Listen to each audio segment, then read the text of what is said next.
ہم وہی کہیں گے جو ہمارا دین ہم کو بتاتا ہے، عمل کرو تو تمہارا بھلا ہے۔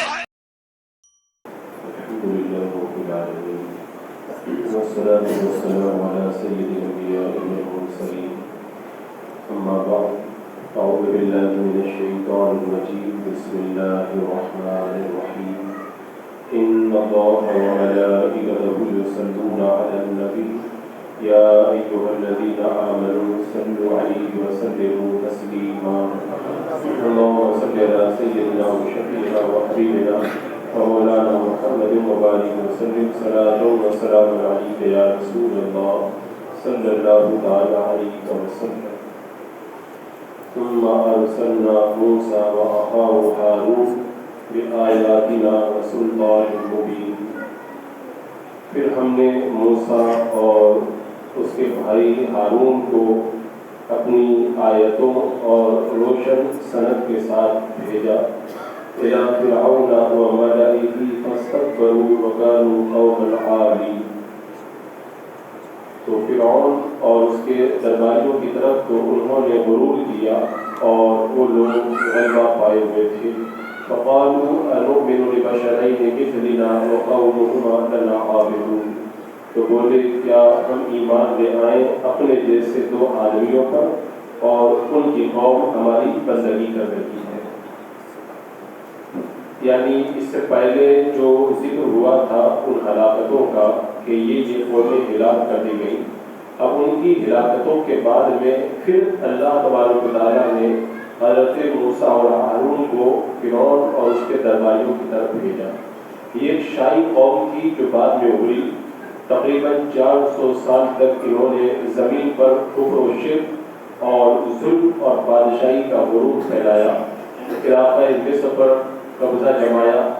جب انہوں نے کفر و ظلم کو عام کیا تو یہ اللہ کے نبی حضرت موسیٰ علیہ السلام اور حضرت ہارون علیہ السلام نبوت کی نشانیاں معجزات کو لے کر کے آپ ظاہر ہوئے۔ اللہ تبارک و تعالیٰ نے ان کو کتنے معجزات عطا فرمائے، کتنی نشانی عطا فرمائی، تو نشانیوں کے بارے میں فرمایا کہ یہ 2 نشانیاں ہیں، ایک تو حضرت موسیٰ علیہ السلام کا عصا، دوسرا ید بیضا، اور تیسرا ٹڈیوں کو نازل کرنا، چوتھا جوؤں کا عذاب اور مینڈکوں کو نازل کرنا، خون کو نازل کرنا، ایسے سمندر کو چین کر 12 راستے بنانا، ٹڈیوں پر قحط کو اتارنا اور ان کے فنوں اور پیداوار کو کم کر دینا۔ یہ مسلسل 9 نشانیاں ان کے اوپر ظاہر ہوئی۔ اب چونکہ میں نے شروع کے اندر جب تفسیر کے اندر یہ چیزیں آئی تھی تو ان ساری نشانیوں کے بارے میں تفصیل سے میں نے گفتگو کی تھی کہ کیسے کیسے ان کے اوپر یہ عذاب آئے تھے اور کس کس طریقے سے اللہ نے اپنے محبوبین کو یہ نشانیاں عطا فرمائی تھی۔ اور آیات سے مراد یہاں پر معجزات ہیں، اللہ نے نشانیاں لے کے بھیجا یعنی معجزات لے کر کے بھیجا، اور ان میں سب سے اشرف یعنی جو عظیم معجزہ تھا وہ حضرت موسیٰ علیہ السلام کا عصا تھا، کیونکہ اس عصا کے اندر کئی معجزات تھے۔ وہ عصا اژدہا بن کر کے سارے جادوگروں کے جادو کو نکل گیا، فرعون کے سارے جو ہے وہ جادوگروں کو اس نے شکست دی اور سمندر پہ مارا تو اسی سے راستے بن کر کے سامنے آئے، اور حضرت موسیٰ علیہ السلام کی یہ حفاظت کرتا تھا۔ تو یہ اللہ تبارک و تعالیٰ نے بہت بڑا معجزہ عصا حضرت موسیٰ علیہ السلام کو عطا فرمایا تھا۔ اب فرمایا گیا کہ جو ان کو الگ الگ سزائیں دی گئی نا یہ فرعون اور فرعونیوں کو، تو یہ سزائیں جو ہیں وہ عذاب اور ہلاکت نہیں تھی بلکہ ان کے لیے نصیحت اور عبرت کے لیے تھی۔ لیکن جب بھی کوئی عذاب ان پر آتا تھا تو تھوڑی دیر کے لیے تو ان کا غرور کم ہو جاتا تھا اور فرعون اور اس کے درباری گھبرا جاتے تھے، معافی مانگتے تھے، اے موسیٰ ان عذاب کو دور کر دو، ہم ایمان لے آئیں گے۔ اور جب سزا ٹل جاتی، عذاب دور ہو جاتا، واپس مکر جاتے اور پھر دوبارہ عذاب آتا، پھر بعد میں ہاتھا جوڑی کرتے کہ غلطی ہو گئی اب ہم ایمان لے آئیں گے۔ لیکن فرعونیوں نے قباحت شیطانی کا جو غرور اور تکبر تھا وہ اپنے دماغ سے نہیں نکالا، اور اسی جو ہے وہ اکڑ کی وجہ سے انہوں نے اتنے بزدل ہونے کے باوجود بھی ایمان قبول نہیں کیا، اور جب قدرتی مصیبت پڑتی تھی تو معافی مانگ لیتے تھے اور پھر بعد میں پھر پہلے والی حرکتیں کرنا شروع کر دیتے تھے۔ یہاں تک کہ انہوں نے کہہ دیا فقالوا انؤمن ببشرین مثلنا، یعنی ہماری طرح دو آدمی ہیں ان پر ہم ایمان لے آئے. تو کہتے پھرتے تھے آپس میں ایک دوسرے سے گلی کوچوں کے اندر دربار میں، ہم شان و شوکت والے ہیں، ان کے پاس نہ کوئی حکومت ہے نہ کوئی مال ہے، ہم کیسے ان پر ایمان لے آئے؟ تو ہماری طرح ہیں، ہمارے پاس تو سب کچھ ہے. اور اس کے علاوہ یہ بھی کہتے تھے کہ اچھا وہ حضرت موسیٰ علیہ السلام کو جادوگر کہتے تھے، معاذ اللہ، کہتے ہیں جو عذاب آتا ہے نا ان کا جادو ہے. اور انہوں نے کہا بھی تھا کہ یا ساحر ادع لنا، اے جادوگر اپنے خدا کی بارگاہ میں ہمارے لیے دعا کی. تو معاذ اللہ وہ آپ کو جادوگر کہہ کر کے ان تمام معجزات کا انکار کرتے تھے. اور ساتھ میں یہ بھی کہتے تھے کہ یہ تو ہمارے غلام ہیں، ان کی جو قوم کے لوگ ہیں سب تو ہماری خدمت کے اندر رہتے ہیں. تو ان کا یہ تکبر تھا، اسی تکبر کی وجہ سے انہوں نے ایمان لانے سے انکار کر دیا. اور یہ حضرت موسیٰ علیہ السلام اور حضرت ہارون علیہ السلام کی قوم کو چونکہ اپنا غلام سمجھتے تھے اور یہ کفار بدبختیوں کی وجہ سے ایمان نہ لائے، مگر حضرت موسیٰ علیہ السلام اور حضرت ہارون علیہ السلام کو انہوں نے نبی ماننے کے کتنی خیریں بنائی. یہ بھی بڑی ایک حماقت ہے کافروں کی، آج بھی آپ دیکھیں یہ حماقت پائی جاتی. انہوں نے کیا کہا تھا کہ اپنی بدبختی کا اظہار کرتے انہوں نے کیا کہا تھا، وہ فرعون کو خدا ماننے کے لیے تیار تھے، فرعون کو خدا ماننے کے لیے تیار تھے. یہ نہیں کہا کہ تو ہماری طرح انسان ہے، لیکن جب ان دونوں کو نبی ماننے کی بات آئی تو کہا یہ ہماری طرح انسان ہے. جب یہ تمہاری طرح انسان مان رہے اس کے نبی نہیں مان رہے ہو تو فرعون تمہاری طرح انسان ہو تو خدا کیسے ہو جائے گا. لیکن ان کی بیوقوفی کی تھی کہ نبی ماننے کے لیے تو یہ انکار کر رہے تھے کہ انسان کو نبی نہیں مانیں گے، تو پھر جو ہے وہ انسان کو خدا کیسے تم لوگوں نے مان دیا. اور ایک بات یہ بھی یاد رکھی جائے، کفار جو ہوتا ہے ابن الوقت ہوتا ہے، یعنی وہ کیا کہتا ہے وہ اسے اپنا ٹائم وہ جو اپنا کام نکالنا جانتا ہے. اور آج بھی کافروں کا یہ طریقہ ہے، کام نکل جائے اس کے بعد میں وہ خاموش ہو جاتے ہیں. لیکن مومن متقی بڑا بھولا بھالا سیدھا سادہ ہوتا ہے، کافروں کی چالوں کو سمجھتا ہے لیکن رحم کر دیتا ہے. انجام کا اللہ تبارک و تعالیٰ ان کافروں کو شکست اور اہل ایمان کو فتح عطا فرماتا ہے. اس کے بعد میں اللہ تبارک و تعالیٰ نے آگے ارشاد فرمایا فَكَذَّبُوهُمَا فَكَانُوا مِنَ الْمُهْلَكِينَ، تو انہوں نے ان دونوں کو جھٹلایا تو ہلاک کیے ہوئے میں سے ہو گئے. یعنی جب ایک زمانے تک ان کو سمجھایا گیا یہ لوگ ایمان نہیں لائے تو پھر اللہ تبارک و تعالیٰ نے ان کو ہلاک کر دیا. کتنے دن سمجھایا؟ حضرت موسیٰ علیہ السلام اور ہارون علیہ السلام 40 سال تک تبلیغ کرتے رہے، تبلیغ اور تعلیم کا ہر طریقہ اختیار کیا، نرمی بھی کی، گرمی بھی دکھائی، عبرت کی صداؤں سے، مظلوم کی بددعاؤں سے، شفقت و محبت کی نداؤں سے، وعدہ وعید سے، ہر طرح سے سمجھایا. لیکن فرعون اور فرعونی جو ہے وہ کسی طرح جو ہے ماننے کے لیے تیار نہیں ہوئے. اور پھر جو ہے کبھی کبھی کچھ لوگ ماننے کے لیے تیار ہوتے نا تو فرعون ڈرا کر کے دھمکا کر کے اس کو ایمان لانے سے روک دیتا. یہاں تک کہ جب ان دونوں کے ان سب لوگوں کے ایمان سے دونوں حضرات مایوس ہو گئے تو پھر اللہ تبارک و تعالیٰ کی بارگاہ میں انہوں نے دعا کی، حکم ہوا کہ اپنی قوم کو لے کر کے چلے جاؤ. تو رات کو بعد نماز عشاء سب بنی اسرائیل نکلے اور صبح کے وقت میں فرعون اپنے لشکر کے ساتھ ان کے تعاقب میں آیا. پھر کیا ہوا؟ اللہ تبارک و تعالیٰ نے دریا میں راستے بنا دیے. بنی اسرائیل حضرت موسیٰ علیہ السلام کے ساتھ میں ان راستوں سے گزر گئے، لیکن فرعون اور اس کا لشکر جب اس کے اندر داخل ہوا نا تو سب کے سب دریا کے اندر ڈوب گئے، دریا آپس کے اندر مل گیا. اللہ تعالیٰ نے اسی کو یہاں پر بیان فرمایا فَكَانُوا مِنَ الْمُهْلَكِينَ، تو ہلاک کیے ہوئے سے ہو گئے. وَلَقَدْ آتَيْنَا مُوسَى الْكِتَابَ لَعَلَّهُمْ يَهْتَدُونَ، اور بے شک ہم نے موسیٰ کو کتاب عطا فرمائی کہ ان کو ہدایت ہو. یعنی اللہ تبارک و تعالیٰ نے حضرت موسیٰ علیہ السلام کو کتاب یعنی توریت عطا فرمائی. یہ حضرت موسیٰ علیہ السلام کو یہ وحی دی گئی تھی کہ وہ اس کتاب کو اپنی قوم کے درمیان لے کر کے جائیں، اور اس کے باوجود بھی وہ لوگ جو ایمان لانے کے لیے تیار نہ ہوئے، کتاب کی تعلیمات کو نہیں مانا، وہ بھی جو ہے وہ عذاب کا شکار ہوئے. پھر اللہ تعالیٰ نے آگے ارشاد فرمایا وَجَعَلْنَا ابْنَ مَرْيَمَ وَأُمَّهُ آیَةً وَآوَيْنَاهُمَا إِلَىٰ رَبْوَةٍ ذَاتِ قَرَارٍ وَمَعِینٍ، اور ہم نے مریم اور اس کے بیٹے کو نشانی دیا اور انہیں ٹھکانہ دیا ایک برن زمین پر جہاں بسنے کا مقام اور نگاہ کے سامنے بہتا ہوا پانی. یہاں پر نشانی سے مراد کیا ہے؟ یعنی حضرت عیسیٰ علیہ السلام کو اللہ تعالیٰ نے اپنی قدرت کی نشانی فرما دی. اور ظاہر سی بات ہے یہ قدرت کی نشانی ہی تو ہے کہ حضرت عیسیٰ علیہ السلام بغیر باپ کے پیدا ہوئے. حضرت عیسیٰ علیہ السلام بغیر باپ کے پیدا ہوئے اور دوسری چیز یہ ہے کہ انسان جب پیدا ہوتا ہے تو اس کا عمل قرار پاتا ہے کسی انسان کے ملنے سے. یہاں پہ تو حضرت جبریل علیہ السلام نے صرف گریبان کے اندر پھونک ماری تو حضرت مریم حاملہ ہو گئی, اور پھر شکم کے اندر حضرت عیسیٰ علیہ السلام جو ہے وہ ایک زمانے تک رہے, اور پیدا ہوتے ہی آپ نے کلام کیا. جب حضرت مریم لے کر کے آئی نا تو لوگ کہنے لگے مریم تیرے گھر والے تو برے نہیں تھے, تو کیسے برائی کر دی؟ حضرت مریم خاموش نہیں, بچے کی طرف اشارہ کیا, ماں کی گود میں حضرت عیسیٰ علیہ السلام بول پڑے قال عبداللہ, میں اللہ کا بندہ ہوں. یعنی بچپن میں آپ نے کلام کیا. تو بغیر باپ کے پیدا ہونا, بغیر شوہر کے حضرت مریم کا حاملہ ہونا, بچپن کے اندر حضرت عیسیٰ علیہ السلام کا کلام کرنا, یہ سب اللہ کی نشانی ہے. اور یہاں پہ جو فرمایا کہ ہم نے ان کو بلند زمین میں ٹھکانا عطا کیا, اس سے مراد کیا ہے؟ یا تو اس سے مراد بیت المقدس ہے, اور حضرت ابو ہریرہ نے کہا کہ اس سے مراد رملہ جو فلسطین کا علاقہ ہے وہ مراد ہے, اور بعض علماء نے فرمایا اس سے مراد مصر ہے.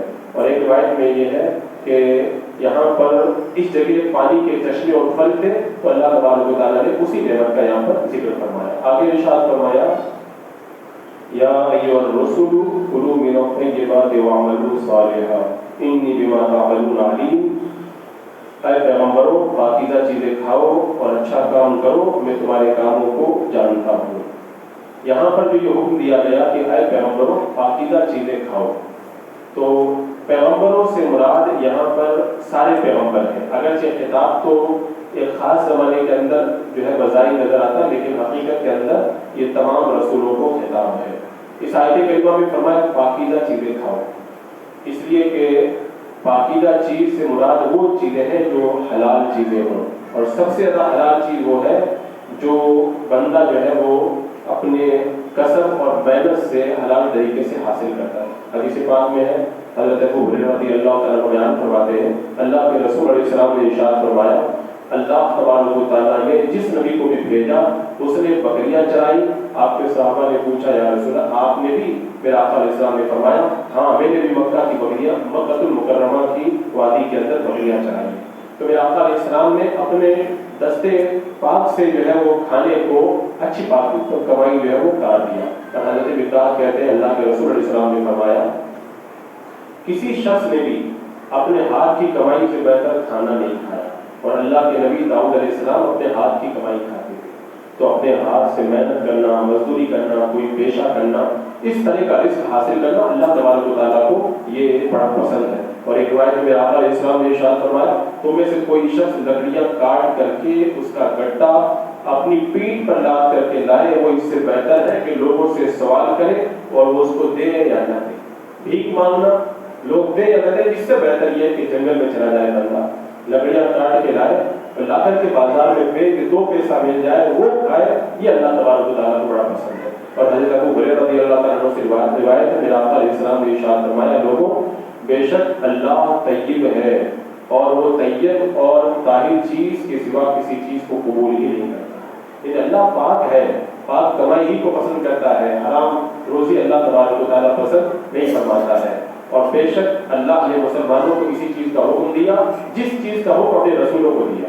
رسولوں کو کیا حکم دیا؟ اے رسولوں پاک چیز کھاؤ. تو انسان ہمیں بھی یہی حکم ہے کہ پاک کھاؤ. اور اس کے بعد میں فرمایا آپ نے اس شخص کا ذکر کیا جو دور دراز کا سفر کر کے آتا ہے, اس کے بال بکھرے ہوئے ہوں, غبار آلود ہوتے ہیں, وہ آسمان کی طرف دونوں ہاتھ پھیلا کر کے دعا کرتا ہے اے میرے رب اے میرے رب. وہ دعا مانگ رہا ہے اور اس کا کھانا حرام ہے, اس کا پینا حرام ہے, اس کا لباس حرام ہے, اس کی غذا حرام ہوتی ہے. تو میرا آقا نے فرمایا اس کی دعا کہاں سے قبول ہے؟ یعنی بندہ رو رو کے اللہ کی بارگاہ میں مانگتا ہے, بال الجھے ہوئے ہیں, فقیرانہ ایک دم حالت ہے, بہت خستہ حالت ہے. اللہ تعالیٰ تو ایسے لوگوں پہ رحم کرتا ہے, لیکن اگر اس کے پیٹ میں حرام روزی ہو نا تو اللہ کی بارگاہ میں اللہ اللہ کہہ کے مانگتا رہتا, اللہ اس کی دعا قبول ہی نہیں فرماتا. اور ایک روایت میں حضرت داؤد علیہ السلام کو شام کو روزے سے تھے, افطار کے وقت میں ان کے پینے کے لیے دودھ لایا گیا. تو آپ نے پوچھا تمہارے پاس یہ دودھ کہاں سے آیا؟ کہا یہ ہماری بکریوں کا دودھ ہے. آپ نے پوچھا کہ بکریاں کی قیمت کہاں سے آئی تھی, پیسہ کہاں سے آیا تھا بکری خریدنے کے لیے؟ تو انہوں نے کہا کہ اللہ کے نبی آپ یہ سوال کیوں کر رہے ہیں؟ آپ نے فرمایا اللہ تعالیٰ نے ہم رسولوں کی جماعت کو حکم دیا ہے ہم پاک چیزوں سے کھائیں اور نیک کام کریں. تو جو بکری حرام پیسے سے خریدی گئی ہے اس کا دودھ میں کیسے پی سکتا ہوں؟ اگر بکری حلال پیسے سے ہے تو میں اس کا دودھ پیوں گا. اور حضرت ام عبداللہ بنت شداد بن اوس بیان کرتے ہیں اللہ کے رسول علیہ السلام کے روزے سے تھے تو کہتے ہیں کہ میں نے آپ کے افطار کے لیے ایک پیالے میں دودھ بھیجا. تو اس وقت ابتدائی دن کا وقت تھا, شدید گرمی تھی, اللہ کے رسول علیہ السلام نے پیالہ واپس کر دیا. فرمایا جس بکری کا یہ دودھ ہے وہ بکری کہاں سے آئی ہے؟ میں نے کہا کہ میں نے اپنے مال سے خریدی ہے. تو آپ نے دودھ کو پی لیا. اب دوسرے دن صبح کو ام عبداللہ بنت شداد آپ کے پاس آئی اور کہا یا رسول اللہ, میں نے آپ کے پاس سے بڑا اچھا دودھ بھیجا تھا اور بڑا لمبا دن تھا, بہت گرمی تھی, آپ نے دودھ میری طرف واپس کر دیا. آپ نے فرمایا رسولوں کو اسی بات کا حکم دیا گیا ہے کہ وہ پاکیزہ چیزوں کے سوا کچھ نہ کھائیں اور نیک کام کے سوا کوئی عمل نہ کریں. تو یہ حکم دیا ہم نے کہ پاکیزہ چیزیں کھاؤ. حضرت ابو سعید بیان کرتے ہیں اللہ کے رسول علیہ السلام نے فرمایا جس نے پاکیزہ چیز کو کھایا اور سنت کے مطابق عمل کیا اور لوگوں کو اپنے ظلم سے بچا کر کے رکھا, وہ بندہ جنت میں داخل ہو جائے گا. اور حضرت ابو ہریرہ کہتے ہیں اللہ کے رسول علیہ السلام سے پوچھا گیا کون سی چیز لوگوں کو جنت میں داخل کرنے کا زیادہ سبب ہے؟